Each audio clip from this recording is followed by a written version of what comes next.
CG Vyapam hostel अधीक्षक भर्ती 2024। इसके सिलेबस में शिक्षा एवं मनोविज्ञान का टॉपिक है। इस वीडियो में आपको शिक्षा एवं मनोविज्ञान से संबंधित कंप्लीट नॉलेज मिलेगा और साथ ही अंत में आपको 18 MCQ प्रश्न मिलेंगे।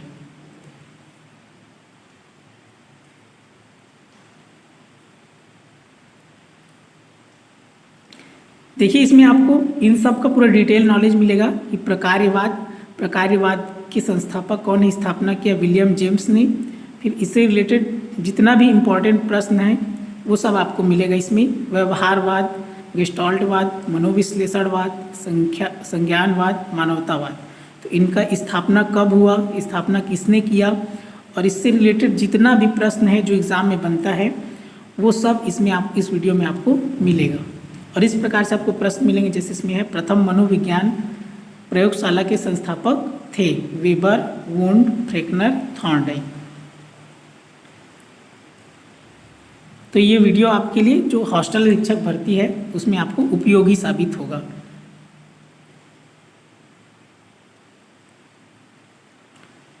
वीडियो को अंत तक देखेंगे तो आपको ज़्यादा समझ में आएगा और अच्छे से समझ में आएगा, क्योंकि इसमें पूरा डिटेल नॉलेज है। देखिए, शिक्षा एवं मनोविज्ञान। तो शिक्षा से मेरा अभिप्राय बालक और मनुष्य के शरीर, मन, आत्मा के सर्वांगीण एवं सर्वोत्कृष्ट विकास से है।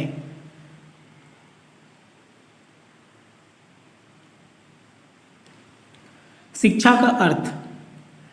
शिक्षा शब्द संस्कृत भाषा के शिक्ष धातु और अप्रत्यय के योग से बना है। ये इंपॉर्टेंट है, आपको याद रखना है। कौन सा भाषा? संस्कृत भाषा। संस्कृत भाषा में शिक्ष धातु का अर्थ है सीखना, सिखाना, विद्या प्राप्त करना अथवा ज्ञान ग्रहण करना।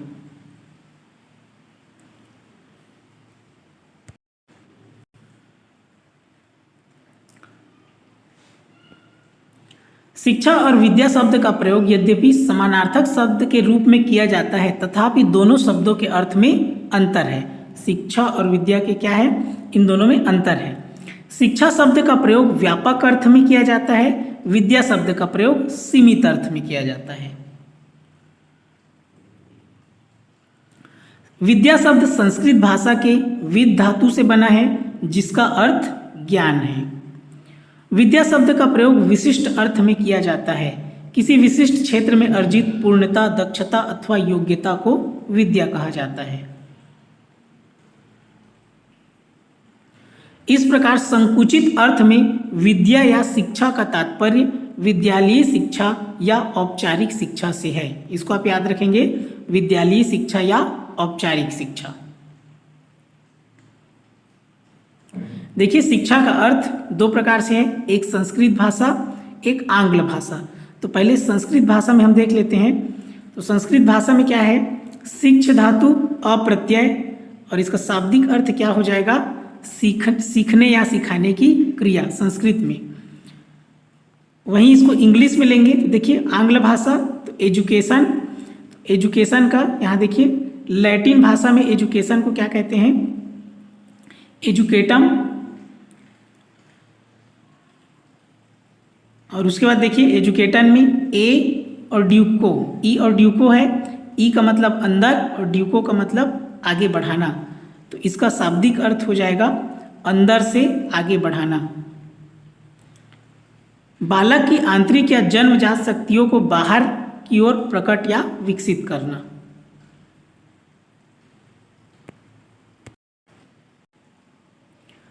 शिक्षा शब्द अंग्रेजी भाषा के एजुकेशन शब्द का हिंदी रूपांतरण है। एजुकेशन शब्द लैटिन ग्रीक भाषा के एजुकेटम शब्द से बना है। इसको याद रखेंगे, लैटिन भाषा से।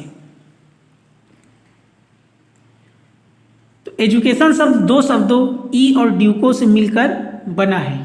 ई का अर्थ है अंदर से, ड्यूको का अर्थ है बाहर लाना। इस प्रकार एजुकेटम का शाब्दिक अर्थ है अंदर से बाहर लाना। एजुकेटम दो समानार्थक शब्द एडुसियर और एडुकेयर है, जिसका अर्थ है आगे बढ़ना, विकसित होना, नेतृत्व करना।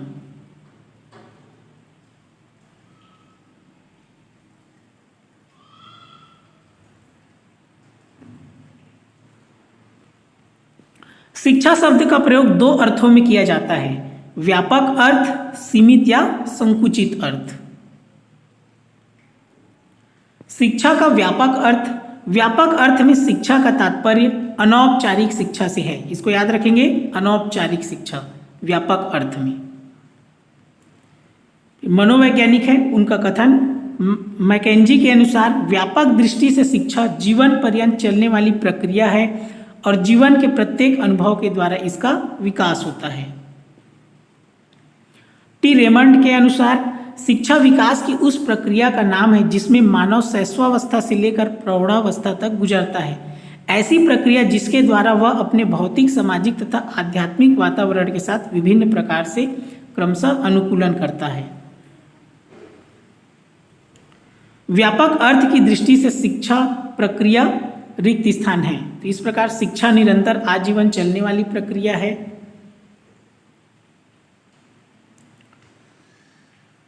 शिक्षा गत्यात्मक, गतिशील, प्रगतिशील एवं परिवर्तनशील प्रक्रिया है। शिक्षा विकासात्मक एवं सृजनशील प्रक्रिया है। शिक्षा अभिव्यक्ति की योग्यता है। शिक्षा अनुभूति की योग्यता है। शिक्षा समायोजन की योग्यता है। शिक्षा अनौपचारिक, औपचारिक एवं निरौपचारिक प्रक्रिया है। इसको याद रखेंगे। शिक्षा ज्ञान, चरित्र एवं व्यवहार परिमार्जन की प्रक्रिया है। शिक्षा नेतृत्व क्षमता का विकास है। शिक्षा का संकुचित अर्थ, शिक्षा के सीमित संकुचित अर्थ का तात्पर्य औपचारिक शिक्षा या विद्यालयी शिक्षा से है। इसको याद रखेंगे।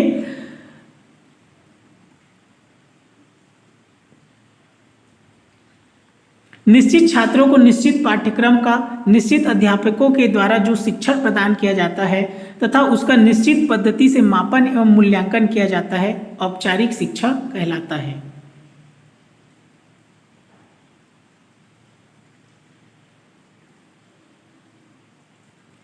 एडम स्मिथ और प्रिचर्ड रॉस के अनुसार शिक्षा द्विध्रुवी प्रक्रिया है। इसके दो ध्रुव क्रमशः शिक्षक और विद्यार्थी है।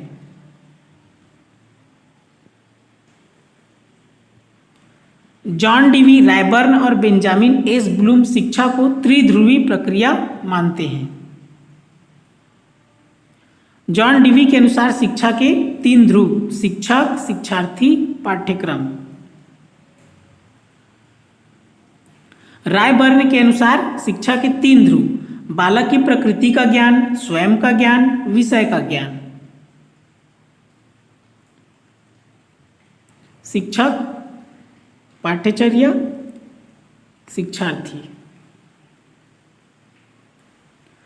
शैक्षिक मूल्यांकन विशेषज्ञों ने शैक्षिक प्रक्रिया को तीन अंगों में विभाजित किया है, जिन्हें निम्नवत दर्शाया जा सकता है। बेंजामिन ब्लूम ने शिक्षण को त्रिध्रुवी प्रक्रिया कहा है। शिक्षण के तीन ध्रुव क्रमशः है शिक्षण उद्देश्य, सीखने का अनुभव, व्यवहार परिवर्तन। मैकडोनाल्ड के अनुसार शिक्षा चतुर्ध्रुवी प्रक्रिया है। इसके चार ध्रुव है, पाठ्यक्रम, अनुदेशन, शिक्षक, अधिगम।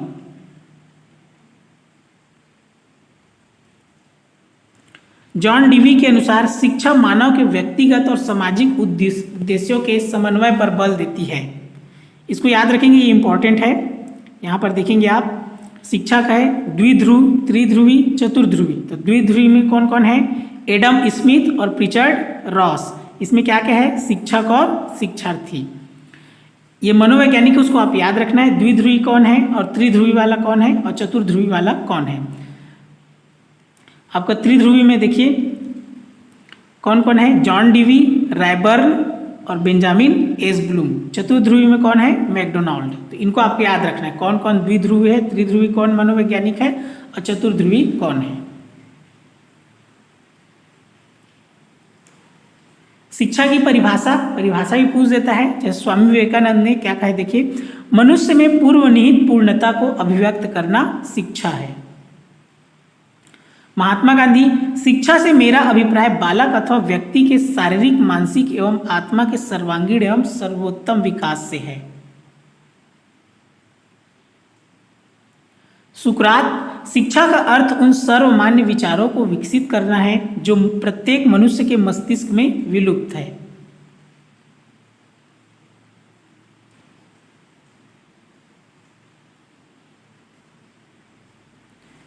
जर्मन शिक्षा शास्त्री पेस्टोलॉजी, शिक्षा मनुष्य की जन्मजात शक्तियों का स्वाभाविक, समरस और प्रगतिशील विकास है।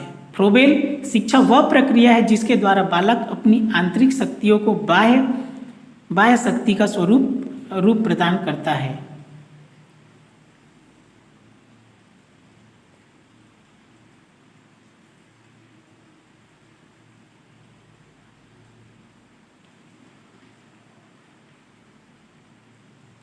शिक्षा का कार्य, शिक्षा के कार्य को 3 दृष्टिकोण से समझा जा सकता है: दार्शनिक दृष्टिकोण, समाजशास्त्री दृष्टिकोण, मनोवैज्ञानिक दृष्टिकोण। शिक्षा का दार्शनिक दृष्टिकोण, दार्शनिक दृष्टिकोण से शिक्षा का मुख्य कार्य भौतिक एवं आध्यात्मिक उन्नति है। चारवाक को छोड़कर अधिकांश सभी भारतीय दार्शनिक यह मानते हैं कि जीवन का लक्ष्य धर्म, अर्थ, काम और मोक्ष की प्राप्ति है। चारवाक के अनुसार कामेव एकम पुरुषार्थ, अर्थात काम ही जीवन का एकमात्र लक्ष्य है। मनु 3 पुरुषार्थ मानते हैं: धर्म, अर्थ, काम। तो धर्म पुरुषार्थ को प्रमुख, अन्य को गौण मानते हैं। वात्स्यायन ने भी 3 पुरुषार्थ माना है: धर्म, अर्थ, काम। तो काम को प्रमुख पुरुषार्थ, जबकि धर्म एवं अर्थ को गौण मानते हैं। कौटिल्य ने भी 3 पुरुषार्थ को स्वीकार किया है: धर्म, अर्थ, काम, जिसमें वे अर्थ पुरुषार्थ को प्रमुख तथा धर्म और काम को गौण स्वीकार किए हैं।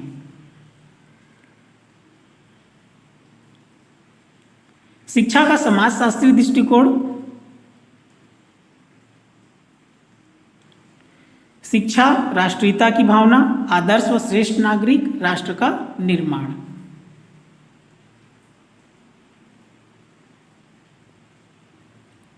देखिए मैकाइवर तथा पेज के अनुसार यहाँ पर देखेंगे शिक्षा सामाजिक कुशलता, सामाजिक अनुकूलन, सामाजिक भावना का विकास, सामाजिक गुणों का विकास, संस्कृति व सभ्यता का विकास। शिक्षा का मनोवैज्ञानिक दृष्टिकोण, स्किनर के अनुसार अधिगम व्यवहार में उत्तरोत्तर अनुकूलन की एक प्रक्रिया है। इसके कथन को याद रखेंगे, इंपॉर्टेंट है। क्रो के अनुसार आदतों, ज्ञान तथा अभिवृत्तियों का अर्जन ही अधिगम है। इसको भी याद रखेंगे, इंपॉर्टेंट है।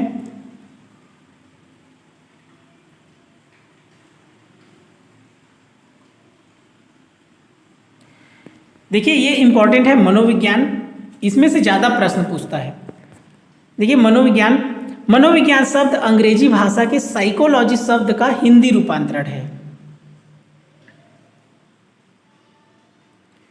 साइकोलॉजी शब्द ग्रीक लैटिन भाषा के 2 शब्दों साइको और लोगोस से मिलकर बना है। साइकी का अर्थ है आत्मा, इसको याद रखेंगे, इंपॉर्टेंट है। ग्रीक भाषा में साइकी का अर्थ है आत्मा, लोगोस का अर्थ है अध्ययन करना। इस प्रकार शाब्दिक उत्पत्ति की दृष्टि से इस मनोविज्ञान को आत्मा का विज्ञान कहते हैं। याद रखेंगे इसको, आत्मा का विज्ञान।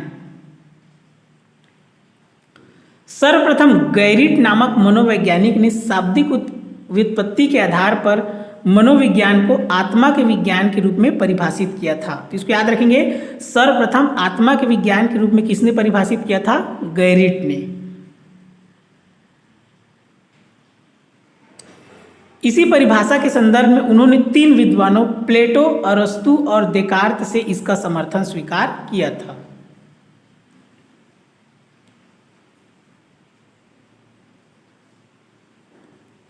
मनोविज्ञान का अर्थ, मनोविज्ञान यहाँ पर देखिए शाब्दिक अर्थ, इसका शाब्दिक अर्थ है क्या? मन का विज्ञान। आंग्ल भाषा अंग्रेजी भाषा में साइकोलॉजी, फिर यूनानी भाषा में क्या है, साइकी और लोगोस। तो साइकी का अर्थ है आत्मा, लोगोस का अर्थ है अध्ययन, फिर ये हो जाएगा आत्मा का अध्ययन।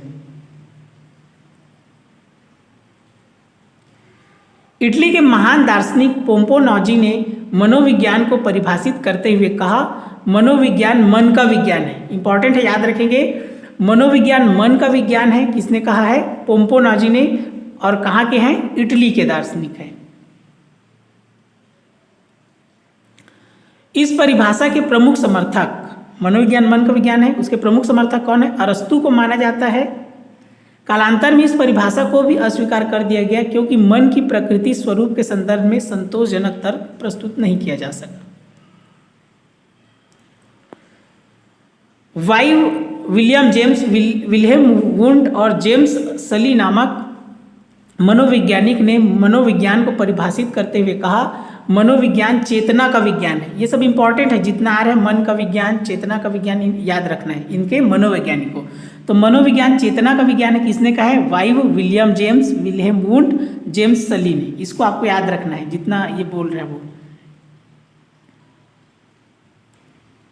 उसके बाद देखिए, विलियम जेम्स मनोविज्ञान को यदि किसी रूप में परिभाषित किया जा सकता है तो वह चेतना के अध्ययन के रूप में किया जा सकता है। तो चेतना का अध्ययन किसने कहा है? विलियम जेम्स ने।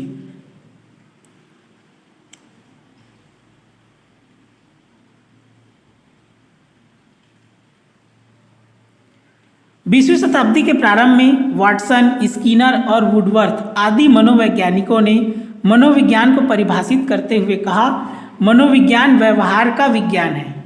जितना इंपॉर्टेंट टॉपिक है उसको आप याद रखना है आपको। मनोविज्ञान व्यवहार का विज्ञान है, किसने कहा है? वाटसन, स्किनर और वुडवर्थ ने। तो जितना मन का विज्ञान, चेतना का विज्ञान, व्यवहार का विज्ञान, मनोविज्ञान व्यवहार का विज्ञान, इन सबको आपको याद रखना है। उनके मनोवैज्ञानिक कौन है? वुडवर्थ का कथन है कि मनोविज्ञान ने सर्वप्रथम अपनी आत्मा का त्याग किया, फिर इसने मन का त्याग किया, फिर इसने चेतना का त्याग किया।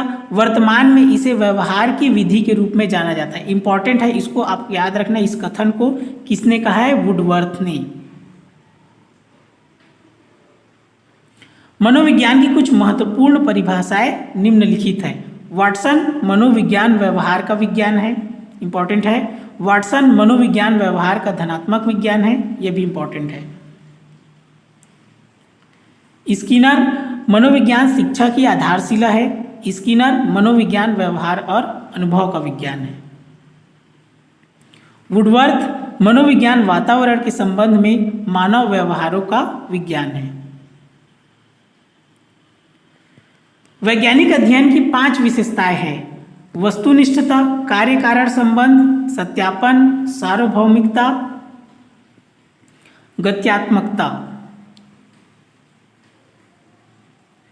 वैज्ञानिक विधि के 5 प्रमुख सोपान निम्नलिखित है: निरीक्षण, आलेखन, वर्गीकरण, सामान्यीकरण, सत्यापन। मनोविज्ञान का कार्यक्षेत्र: सामान्य मनोविज्ञान, असामान्य मनोविज्ञान, मानव मनोविज्ञान, पशु मनोविज्ञान, बाल मनोविज्ञान,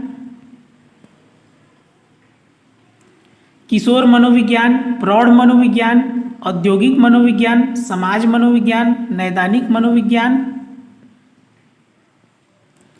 परामर्श मनोविज्ञान, दैहिक मनोविज्ञान, संज्ञानात्मक मनोविज्ञान, व्यक्तित्व मनोविज्ञान, सैन्य मनोविज्ञान, विकासात्मक मनोविज्ञान। व्यक्तिगत मनोविज्ञान, शिक्षा मनोविज्ञान, मनोमिति मनोविज्ञान, अतीन्द्रिय मनोविज्ञान। मनोविज्ञान के प्रमुख लक्ष्य, तो इसके 3 प्रमुख लक्ष्य है: वर्णन एवं मापन, पूर्वानुमान एवं नियंत्रण, व्याख्या एवं स्पष्टीकरण।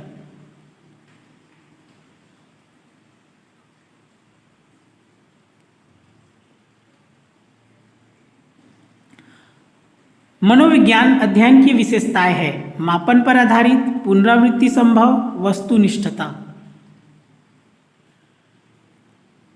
व्यवस्थित अध्ययन, वैज्ञानिक उपकरणों पर उपयोग, प्रयोगात्मक एवं गैर प्रयोगात्मक प्रकृति,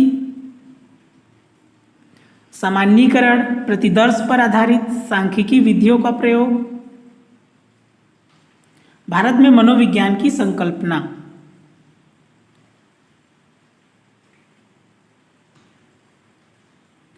भारत में आधुनिक मनोविज्ञान। वर्ष 1905 में सर बोजेंद्र नाथ सील ने प्रयोगात्मक मनोविज्ञान का पाठ्यक्रम तैयार किया एवं मनोविज्ञान के अध्ययनार्थ एक प्रयोगशाला भी स्थापित की, परंतु यह लोकप्रिय नहीं हो सका। याद रखेंगे, प्रयोगात्मक मनोविज्ञान किसने दिया है? बोजेंद्र नाथ सील ने 1905 में। 1916 में कलकत्ता विश्वविद्यालय में मनोविज्ञान विभाग की स्थापना की गई, जिसका विभागाध्यक्ष प्रो NN सेनगुप्ता को बनाया गया था।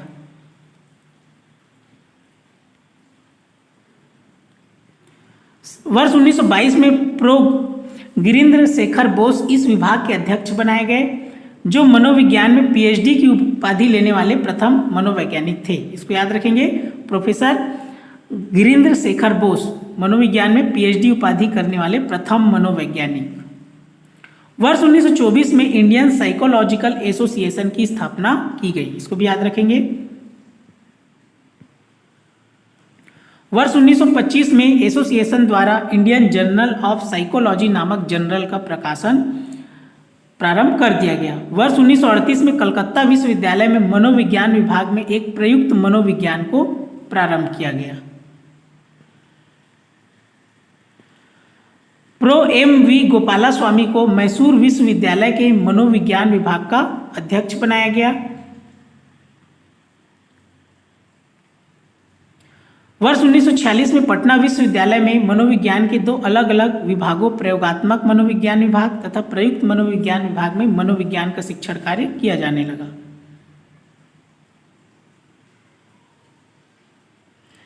कलकत्ता विश्वविद्यालय के प्रो HP मैत्री को मनोवैज्ञानिक शोध एवं सेवा संस्थान का प्रथम निदेशक नियुक्त किया गया। मनोविज्ञान के संप्रदाय, ये मोस्ट इंपॉर्टेंट टॉपिक है, इसमें से प्रश्न बनता ही है, इसलिए इसको आपको अच्छे से अध्ययन करना है। तो इसका संप्रदाय है संरचनावाद, प्रकार्यवाद, संज्ञानवाद, मनोविश्लेषणवाद, समग्रवाद, व्यवहारवाद, मानवतावाद, संरचनावाद।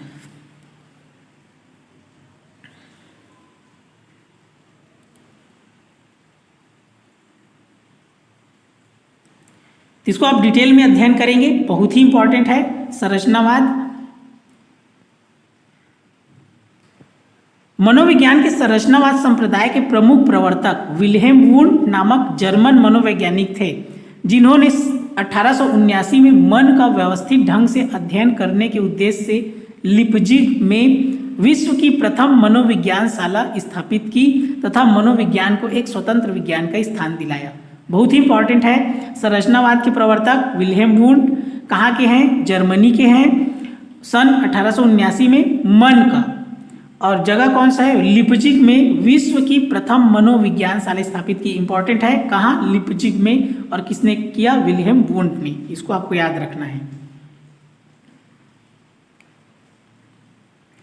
संरचनावाद संप्रदाय की अनौपचारिक स्थापना विल्हेम वुंड ने 1879 में की थी, जबकि औपचारिक स्थापना E.B. टिचनर ने 1898 में की थी। दोनों को याद रखना है, अनौपचारिक विल्हेम वुंड और औपचारिक E.B. टिचनर। संरचनावाद संप्रदाय में अध्ययन का मुख्य कारण संवेदना होता है। वुंड व उसके सहयोगियों ने अंतर्दर्शन नामक मुख्य अध्ययन विधि का प्रयोग करके मन के व्यवस्थित अध्ययन का प्रयास किया। अंतर्दर्शन विधि के 3 प्रमुख तत्व है: संवेदना, प्रतिमा, भाव। जैसे किसी मृतक को देखना दृष्टि संवेदना है, उस मृतक में किसी अपने को देखना प्रतिमा है, और उस मृतक के कारण उत्पन्न होने वाले सुख दुख को भाव कहा जाता है। वुंड के मुख्य सहयोगी एडवर्ड बेडफोर्ड तथा टिचनर थे। इसको याद रखना है, उनके सहयोगियों को वुंड व उसके अनुयायी संरचनावादी कहे जाते हैं। इसको पूछ देता है, संरचनावादी मनोवैज्ञानिक कौन कौन थे? तो वुंड एडवर्ड बेडफोर्ड टिचनर।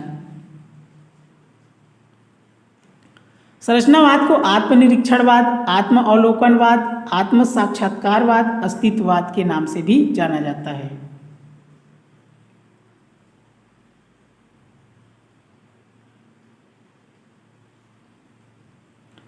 अगला है प्रकार्यवाद। प्रकार्यवाद की स्थापना अनौपचारिक ढंग से विलियम जेम्स ने वर्ष 1890 में की। याद रखेंगे प्रकार्यवाद का कौन है? विलियम जेम्स, 1890, अपनी पुस्तक मनोविज्ञान के सिद्धांत के माध्यम से की। इनका पुस्तक कौन सा है? मनोविज्ञान के सिद्धांत।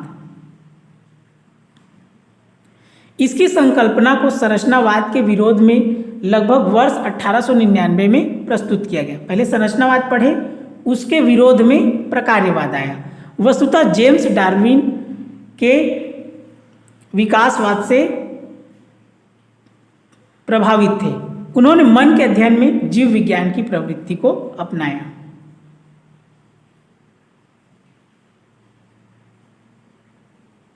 इसको याद रखेंगे, प्रकार्यवाद को कार्यवाद के नाम से जाना जाता है।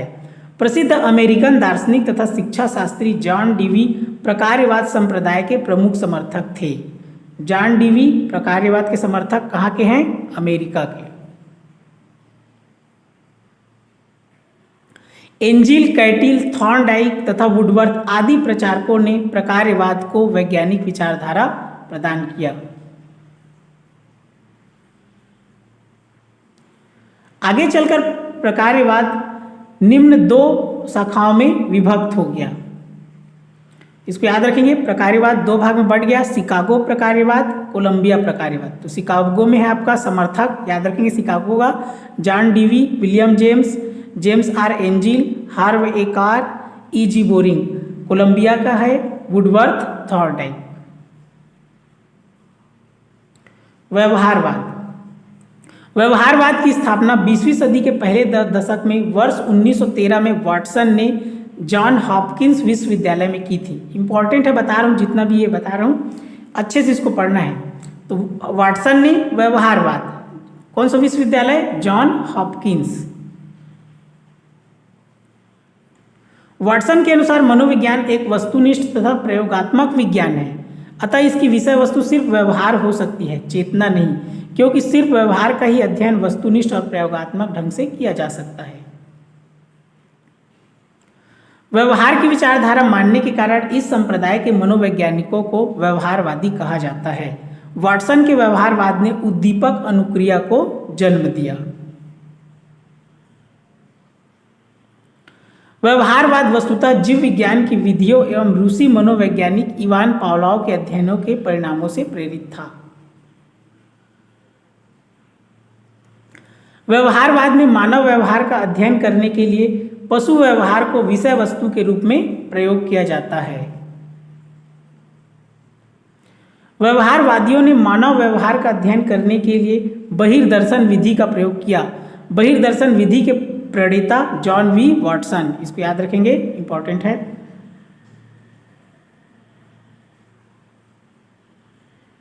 अधिगम, अभिप्रेरणा, पुनर्बलन पर जोर देना व्यवहारवाद की प्रमुख विशेषता है। व्यवहारवाद के समर्थक याद रखेंगे, व्यवहारवादी कौन कौन सा मनोवैज्ञानिक है ये भी पूछ देता है, तो क्लार्क हल, एडवर्ड टॉलमैन, वीएफ स्किनर। समग्रवाद, तो इसको गेस्टाल्टवाद भी कहते हैं, समग्रवाद को। तो गेस्टाल्ट एक जर्मन भाषा का शब्द है। कौन सी भाषा का शब्द है? जर्मन भाषा का शब्द है, जिसका हिंदी रूपांतरण मुख्य रूप से व्यवस्थित समग्र है। इस संप्रदाय को गेस्टाल्टवाद भी कहा जाता है। इसको समग्रवाद को। इस संप्रदाय की स्थापना मैक्स वर्थिमर ने वर्ष 1912 में किया था। इसको याद रखेंगे, मैक्स वर्थिमर। कोहलर तथा कोफका इसके सह संस्थापक थे। गेस्टाल्टवादी मनोवैज्ञानिकों में मैक्स वर्थिमर, कोहलर, कोफका, कर्ट लेविन मुख्य रूप से जाने जाते हैं। इनको याद रखेंगे, गेस्टाल्टवादी मनोवैज्ञानिक को। किसी वस्तु या परिस्थिति को उसमें सम्मिलित तत्वों के समूह के रूप में न देखकर उसको एक समग्र रूप में देखना ही मुख्यतः गेस्टाल्टवाद है। गेस्टाल्टवादी सीखने के उद्देश्यों तथा अभिप्रेरणा पर अधिक जोर देते हैं।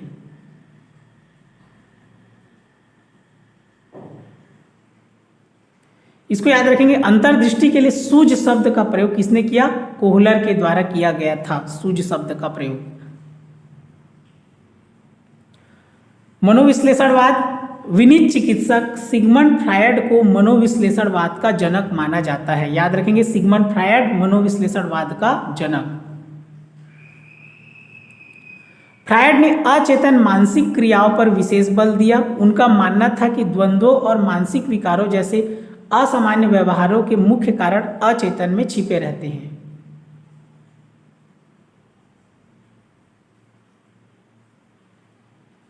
इस संप्रदाय को आगे बढ़ाने में मुख्य रूप से अल्फ्रेड एडलर तथा कार्ल जूंग और मनोविश्लेषणवादियों का सहयोग रहा। सिगमंड फ्रायड के मनोवैज्ञानिक अध्ययन की विधि को मनोविश्लेषण विधि कहा जाता है। कार्ल जूंग के मनोवैज्ञानिक अध्ययन को विश्लेषण विधि कहा जाता है। याद रखेंगे, कार्ल जूंग का क्या कहलाएगा? विश्लेषण विधि, और सिगमंड फ्रायड का मनोविश्लेषण विधि। दोनों को याद रखेंगे, मनोविश्लेषण और विश्लेषण। सिगमंड फ्रायड ने अचेतन मन, यह अंतर को समझेंगे, अचेतन मन। एडलर ने सामाजिक अचेतन मन। देखिए, कार्ल जूंग ने सामूहिक अचेतन मन। देखिए, तीनों में अचेतन मन है, लेकिन केवल अचेतन मन सिगमंड फ्रायड, एडलर सामाजिक अचेतन मन, कार्ल जूंग सामूहिक अचेतन मन। तीनों के अंतर को समझना है, इंपॉर्टेंट है। इसको देखिए, फ्रायड के अनुसार मानव व्यक्तित्व इदम अहम परा अहम के गत्यात्मक समायोजन का परिणाम है। इसको याद रखेंगे, इदम अहम पराहम, id ego super ego, Freud का है।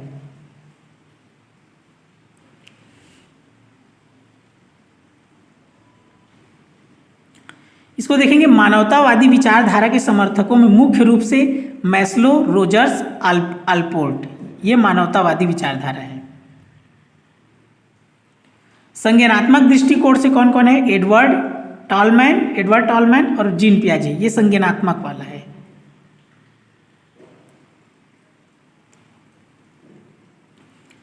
मनोविज्ञान, देखिए, मानवतावादी दृष्टिकोण, संज्ञानात्मक दृष्टिकोण, इसमें आपको इनके जो मनोवैज्ञानिक है उनको याद रखना है कौन किस प्रकार का है। तो ये मानवतावादी दृष्टिकोण में कौन कौन है उनके समर्थक? Maslow, Allport, Rogers. संज्ञानात्मक कौन कौन है? एडवर्ड टॉलमैन, पियाजे। ये बहुत ही इंपॉर्टेंट है, इसको आपको याद रखना है। मनोविज्ञान के संप्रदाय का समग्र विश्लेषण, देखिए आपका संरचनावाद, तो इसमें है आपका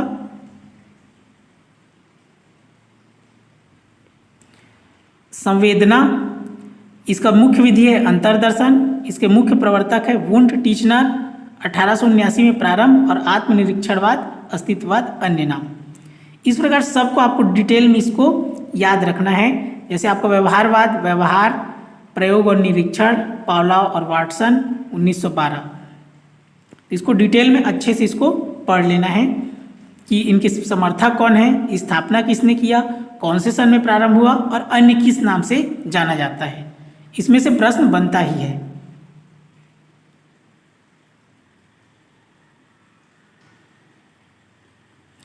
संरचनावाद,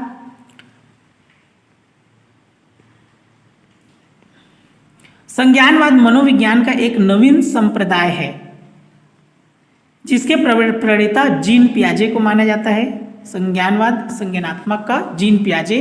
जीन पियाजे का जन्म 9 अगस्त 1896 में कहाँ? स्विट्जरलैंड में हुआ था। प्रारंभ में ये जैव वैज्ञानिक थे।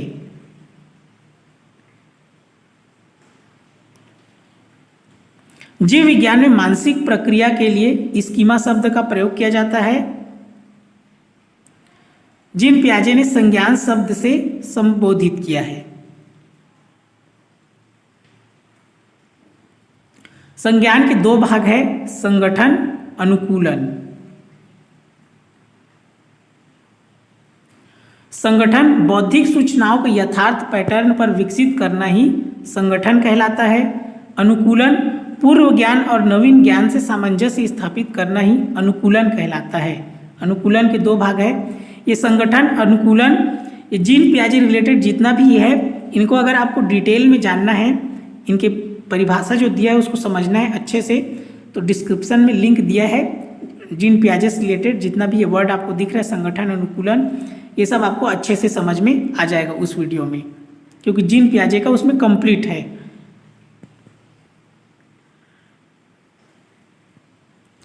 आत्मसातीकरण, समाविष्टीकरण, तो जैसे ये आत्मसातीकरण आया, समाविष्टीकरण आया, इनको अच्छे से समझना है, वो वीडियो में आपको समझ में आ जाएगा। पूर्व ज्ञान को नवीन ज्ञान में आरोपित करना ही आत्मसातीकरण कहलाता है। नवीन ज्ञान के द्वारा पूर्व ज्ञान में संशोधन करना ही समाविष्टीकरण कहलाता है। अब इसमें केवल परिभाषा लिखा है, आप वीडियो देखेंगे तो उसमें एग्जाम्पल समेत बताया गया है, आपको समझ में आ जाएगा ये होता क्या है।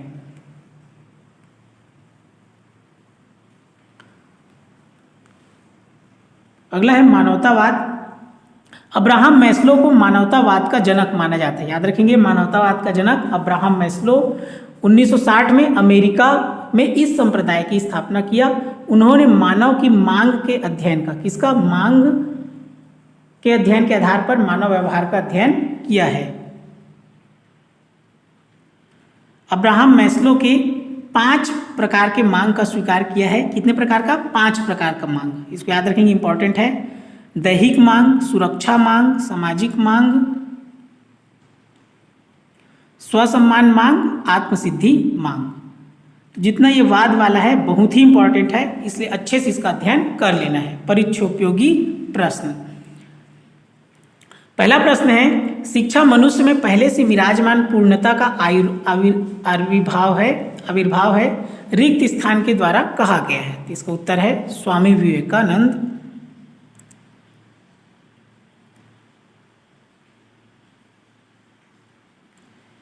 अगला प्रश्न है, शिक्षा मनुष्य की अंतर्निहित पूर्णता की अभिव्यक्ति है, यह परिभाषा किसने दी? इसका उत्तर है स्वामी विवेकानंद। अगला प्रश्न है, विवेकानंद के अनुसार शिक्षा एक प्रक्रिया है। इसका उत्तर है बालक में विद्यमान पूर्णता की अभिव्यक्ति की। अगला प्रश्न है, शिक्षा के व्यक्तिगत एवं सामाजिक उद्देश्यों के समन्वय पर किसने बहुत अधिक बल दिया है? तो इसका उत्तर है डीवी, जॉन डीवी ने।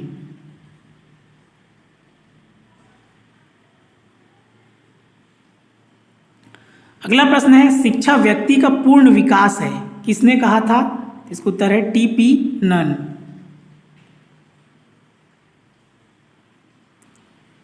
अगला प्रश्न है, किसने कहा था शिक्षा वह प्रक्रिया है जो बालक की आंतरिक शक्तियों को बाह्यतम बनाती है? इसका उत्तर है फ्रोबेल।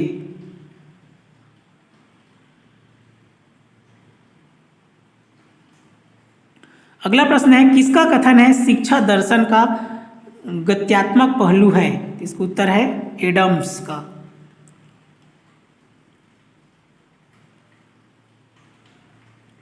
अगला प्रश्न है, किसने कहा सामाजिक एवं व्यक्तिक शक्तियों को पुनर्जीवित करने की प्रक्रिया ही शिक्षा है?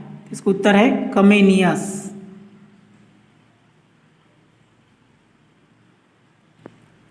अगला प्रश्न है, शिक्षा का आधारभूत उद्देश्य है ज्ञान प्रदान करना, व्यक्ति का विकास करना, परीक्षा उत्तीर्ण कर उपाधि प्राप्त करना, किसी व्यवसाय हेतु तैयार करना? तो इसका उत्तर है व्यक्ति का विकास करना।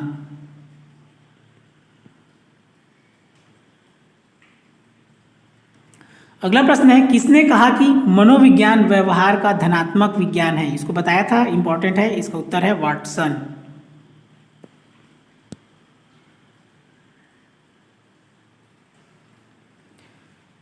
अगला प्रश्न है, मनोविज्ञान मानव व्यवहार का विज्ञान है, किसने कहा था? तो इसको भी बताया था। इसका उत्तर है वुडवर्थ।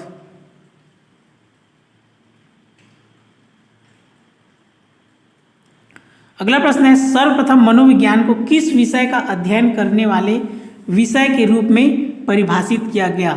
इसका उत्तर है आत्मा का अध्ययन। सबसे पहले आत्मा का अध्ययन।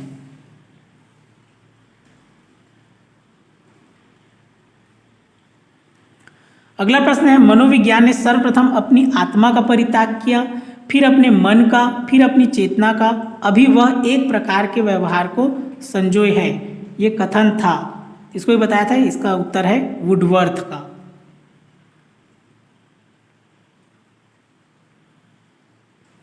अगला प्रश्न है गेस्टाल्ट मनोविज्ञान की आधारशिला किसने रखी? इसका उत्तर है मैक्स वर्थिमर।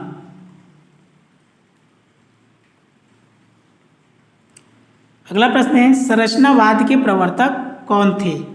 इसका उत्तर है वुंट।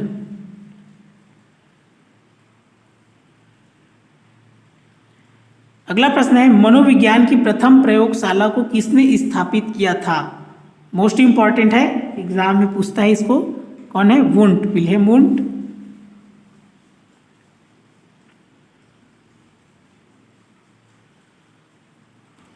अगला प्रश्न है प्रथम मनोविज्ञान प्रयोगशाला के संस्थापक थे? इसका उत्तर है क्या? वुंट। अंतिम प्रश्न है मनोविज्ञान शाला उत्तर प्रदेश में कहाँ स्थित है? मोस्ट इंपॉर्टेंट है, तो इसका उत्तर है इलाहाबाद पहले, अभी क्या हो गया है? प्रयागराज।